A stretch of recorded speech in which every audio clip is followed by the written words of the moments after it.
احباب ذی وقار درس حدیث کا آغاز انشاءاللہ یکم رمضان المبارک سے کیا جاتا ہے اور انشاءاللہ اللہ کے فضل و کرم سے بشرط زندگی 30 رمضان المبارک تک روزانہ ایک نئے موضوع کے ساتھ درس حدیث جو ہے وہ دیا جائے گا۔ احباب محبت سے سماعت فرمائیں اور عمل کی کوشش کریں، اللہ ہم سب کو عمل کی توفیق عطا فرمائے۔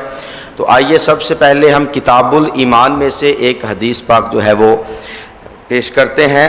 یہ مسلم شریف کی روایت ہے، حضرت عمر بن خطاب رضی اللہ تعالی عنہ، آپ نے فرمایا کہ ایک روز ہم رسول خدا صلی اللہ علیہ وسلم کی بارگاہ میں بیٹھے تھے تو حضور کی بارگاہ میں اچانک ایک شخص حاضر ہوا۔ حضور کی بارگاہ میں ایک شخص حاضر ہوا جس کے کپڑے سفید تھے اور بال نہایت ہی سیاہ، اور ایسے معلوم ہوتا تھا کہ جیسے یہ کوئی مسافر ہے، اور اس پر سفر کا کوئی نشان بھی نہیں تھا، لگتا بھی مسافر تھا لیکن سفر کا کوئی نشان بھی نظر نہیں آتا تھا،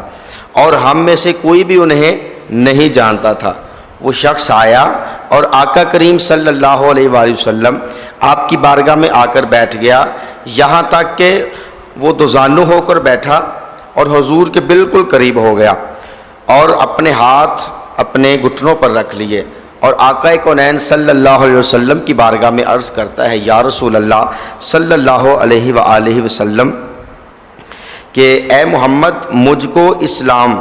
کی حقیقت کے بارے میں آگاہ فرمائیے۔ حضور نے فرمایا کہ اسلام یہ ہے کہ تو گواہی دے کہ اللہ تعالیٰ کے سوا کوئی معبود نہیں اور محمد صلی اللہ علیہ وآلہ وسلم یہ اللہ کے رسول ہیں۔ پھر فرمایا کہ تو نماز ادا کر،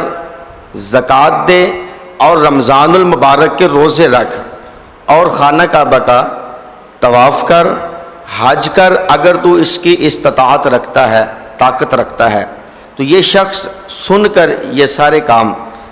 آقا کریم علیہ الصلوۃ والسلام کی بارگاہ میں عرض کرتا ہے، یا رسول اللہ آپ نے سچ فرمایا ہے۔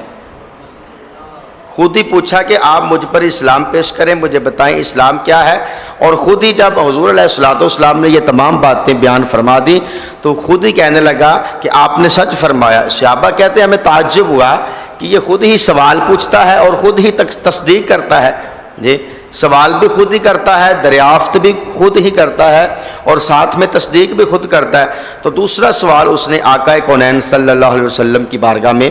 عرض کیا، یا رسول اللہ مجھے ایمان کے بارے میں بتائیں کہ ایمان کیا ہے۔ تو آقا کونین صلی اللہ علیہ وسلم آپ نے فرمایا کہ تو اللہ تعالیٰ اور اس کے فرشتے، جنت، دوزخ اور کتابوں اور تمام رسولوں پر اور قیامت کے دن پر یقین رکھے، اور تقدیر جو اللہ نے بنائی ہے، ہر انسان کی لکھی ہے،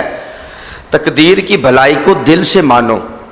تو اس نے کہا، یا رسول اللہ آپ نے سچ فرمایا ہے۔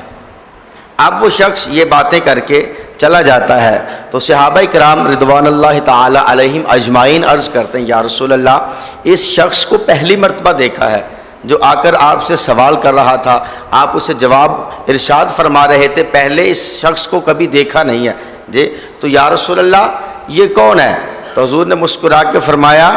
کہ اے صحابہ یہ جبریل امین علیہ الصلوۃ والسلام تھے۔ حدیث نمبر 2، اس حدیث کے جو راوی ہیں وہ ہیں حضرت عبادہ بن صامت رضی اللہ تعالی عنہ، کہتے ہیں کہ میں نے رسول کریم صلی اللہ علیہ وآلہ وسلم کو یہ فرماتے ہوئے سنا کہ جو شخص اس بات کی گواہی دے کہ اللہ تعالیٰ کے سوا کوئی معبود نہیں اور محمد صلی اللہ علیہ وآلہ وسلم اللہ تعالیٰ کے سچے رسول ہیں، تو سنیے تو اللہ تعالیٰ اس پر دوزخ کی آگ کو حرام فرما دیتا ہے۔ دیکھیے اللہ کو مانے اور اس کے رسول کو مانے، تو فرمایا کہ اس پر جو دوزخ کی آگ ہے وہ حرام کر دی جاتی ہے۔ اس لیے جب بندہ کلمہ پڑھتا ہے تو اس کا مطلب یہ ہوتا ہے کہ اللہ نے جتنے فرائض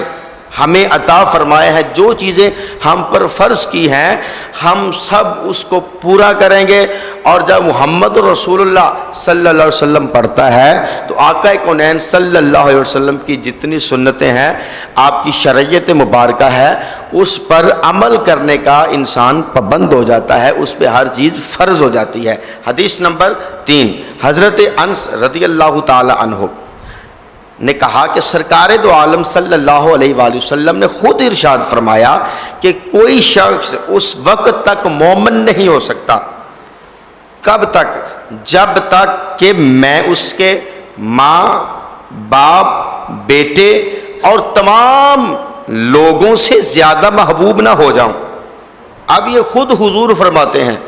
اور حضور نے اپنے لیے فرمایا کہ جب تک کسی انسان کے دل میں ماں، باپ، اولاد، کاروبار، ہر چیز سے بڑھ کر وہ مجھ سے محبت نہیں کرے گا، مومن نہیں ہو سکتا۔ جب ان تمام چیزوں سے بڑھ کر مجھ سے محبت کرے گا وہی شخص مومن کہلائے گا،